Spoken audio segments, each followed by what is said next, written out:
Olá, tudo bem com vocês? Hoje, dia 322, nós estamos dando início à leitura da Epístola de Paulo aos Romanos. O livro de Romanos foi provavelmente escrito entre 56 e 58 d.C. O capítulo 1 identifica o apóstolo Paulo como autor e o versículo 22 do capítulo 16 indica que Paulo usou um homem chamado Tércio para transcrever suas palavras. Como em todas as epístolas de Paulo às igrejas, o seu propósito em escrevê-las foi proclamar a glória do Senhor Jesus Cristo através do ensino da doutrina, assim como edificar e encorajar os crentes que receberiam a carta. De particular preocupação para Paulo foram aqueles a quem esta carta foi escrita, aqueles em Roma que foram amados por Deus, chamados para ser de santos, como diz em Romanos 1:7. Como ele próprio era um cidadão romano, ele tinha uma paixão única por aqueles na Assembleia dos Crentes em Roma. Já que Paulo não tinha até este ponto visitado a igreja de Roma, esta carta também serviu como sua introdução para eles. Paulo estava animado com a ideia de finalmente poder ministrar nesta igreja e todos estavam bem conscientes desse fato.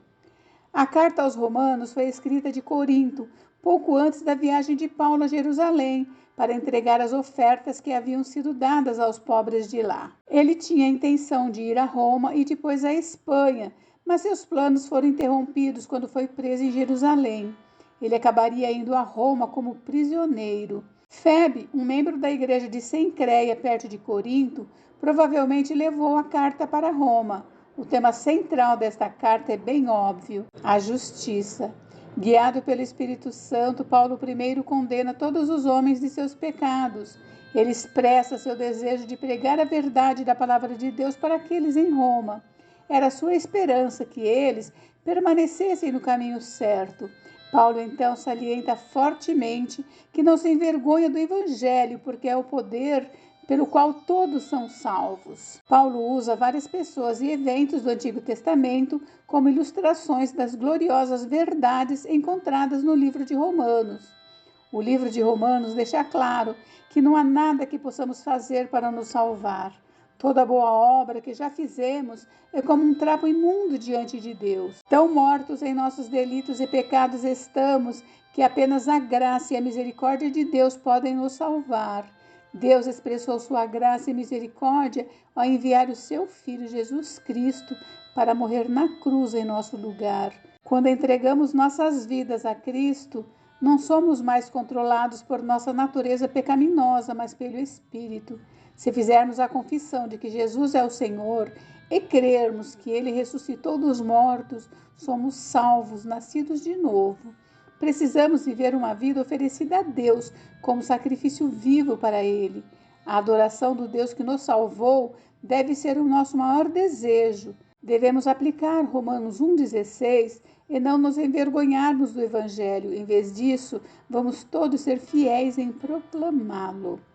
Vamos à leitura, então? Hoje nós leremos os capítulos 1, 2 e 3. Capítulo 1.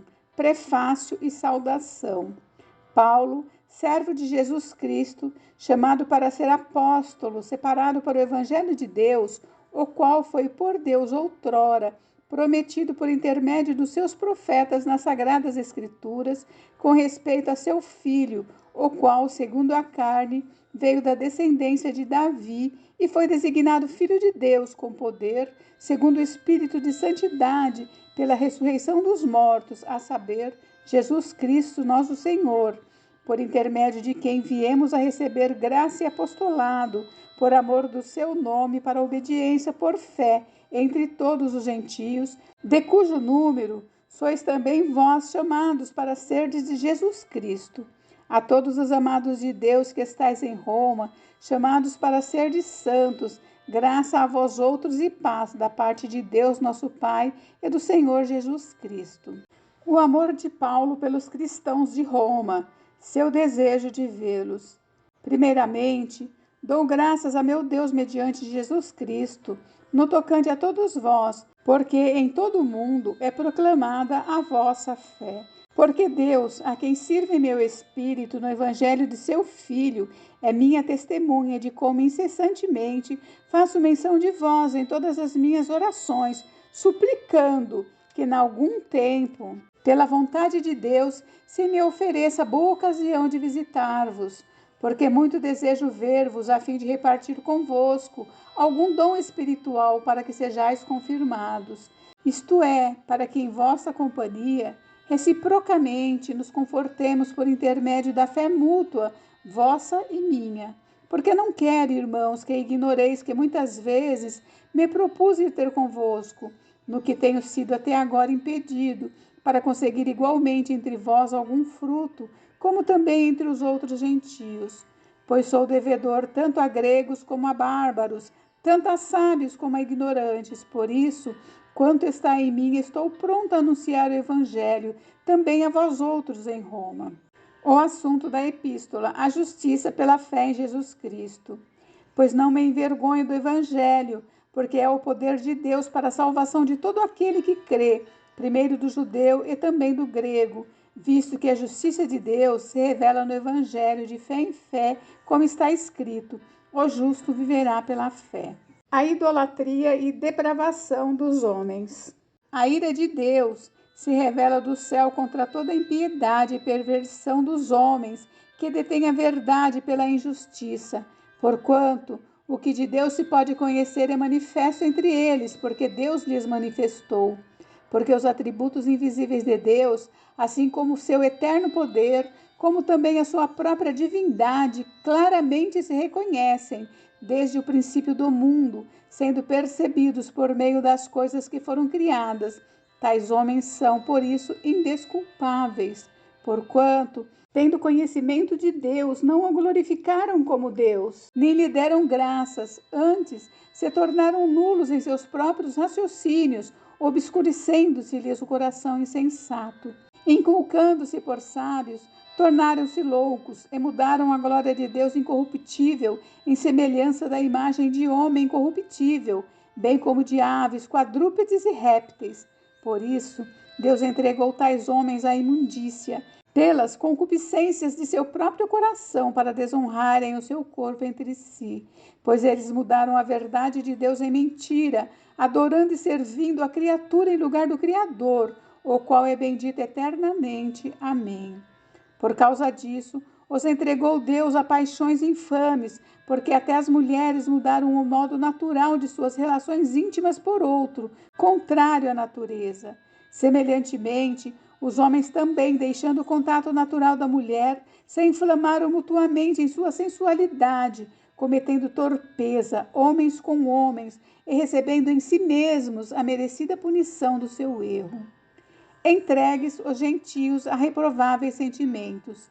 E por haverem desprezado o conhecimento de Deus, o próprio Deus os entregou a uma disposição mental reprovável para praticarem coisas inconvenientes, cheios de toda injustiça, malícia, avareza e maldade, possuídos de inveja, homicídio, contenda, dolo e malignidade, sendo difamadores, caluniadores, aborrecidos de Deus, insolentes, soberbos, presunçosos, inventores de males, desobedientes aos pais, insensatos, pérfidos, sem afeição natural e sem misericórdia. Ora, conhecendo eles a sentença de Deus de que são passíveis de morte os que tais coisas praticam, não somente as fazem, mas também aprovam os que assim procedem. Capítulo 2. Os gentios e os judeus igualmente culpados, o juízo de Deus. Portanto, és indesculpável, ó homem, quando julgas quem quer que sejas, porque no que julgas o outro, a ti mesmo te condenas, pois praticas as próprias coisas que condenas. Bem sabemos que o juízo de Deus é segundo a verdade contra os que praticam tais coisas. Tu, ó homem, que condenas os que praticam tais coisas e fazes as mesmas, pensas que te livrarás do juízo de Deus? Ou desprezas a riqueza da sua bondade, a tolerância e longanimidade, ignorando que a bondade de Deus é que te conduz ao arrependimento? Mas segundo a tua dureza e coração impenitente, acumulas contra ti mesmo ira para o dia da ira e da revelação do justo juízo de Deus, que retribuirá a cada um segundo o seu procedimento. A vida eterna aos que, perseverando em fazer o bem, procuram glória, honra e incorruptibilidade, mas ira e indignação aos facciosos, que desobedecem à verdade e obedecem à injustiça. Tribulação e angústia virão sobre a alma de qualquer homem que faz o mal, ao judeu primeiro e também ao grego. Glória, porém, e honra e paz a todo aquele que pratica o bem, ao judeu primeiro e também ao grego. Porque para com Deus não há acepção de pessoas. Assim, pois, todos os que pecaram sem lei, também sem lei perecerão. E todos os que com lei pecaram, mediante lei, serão julgados. Porque os simples ouvidores da lei não são justos diante de Deus, mas os que praticam a lei hão de ser justificados. Quando, pois, os gentios que não têm lei procedem por natureza de conformidade com a lei, não tendo lei, servem eles de lei para si mesmos. Estes mostram a norma da lei gravada no seu coração, testemunhando-lhes também a consciência e os seus pensamentos, mutuamente acusando-se ou defendendo-se, no dia em que Deus, por meio de Cristo Jesus, julgar os segredos dos homens de conformidade com o meu evangelho. Os judeus são indesculpáveis. Se, porém, tu, que tens por sobrenome judeu, e repousas na lei e te glorias em Deus, que conheces a sua vontade e aprova as coisas excelentes, sendo instruído na lei, que estás persuadido de que és guia dos cegos, luz dos que se encontram em trevas, instrutor de ignorantes, mestre de crianças, tendo na lei a forma da sabedoria e da verdade, tu, pois, que ensinas a outrem, não te ensinas a ti mesmo? Tu, que pregas que não se deve furtar, furtas. Dizes que não se deve cometer adultério e o cometes. Abominas os ídolos e lhes rouba os templos. Tu, que te glorias na lei, desonras a Deus pela transgressão da lei? Pois como está escrito, o nome de Deus é blasfemado entre os gentios por vossa causa. O verdadeiro israelita, porque a circuncisão tem valor se praticares a lei. Se és, porém, transgressor da lei, a tua circuncisão já se tornou incircuncisão. Se, pois, a incircuncisão observa os preceitos da lei, não será ela, porventura, considerada como incircuncisão? E se aquele que é incircunciso, por natureza, cumpre a lei, certamente ele te julgará a ti, que não obstante a letra e a circuncisão, és transgressor da lei. Porque não é judeu quem o é apenas exteriormente, nem é circuncisão a que é somente na carne. Porém, judeu é aquele que o é interiormente, e a circuncisão a que é do coração, no espírito, não segundo a letra, e cujo louvor não procede dos homens, mas de Deus. Capítulo 3. Paulo responde a objeções. Qual é, pois, a vantagem do judeu? Ou qual a utilidade da circuncisão?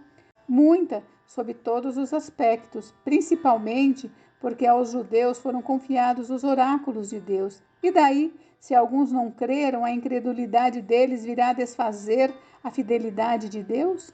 De maneira nenhuma. Seja Deus verdadeiro e mentiroso todo homem, segundo está escrito, para seres justificado nas tuas palavras e venhas a vencer quando fores julgado.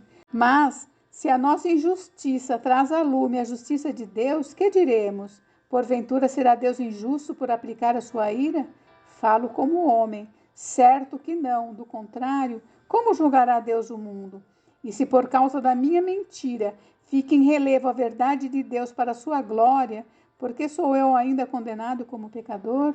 E por que não dizemos, como alguns caluniosamente afirmam que o fazemos, pratiquemos males para que venham bens?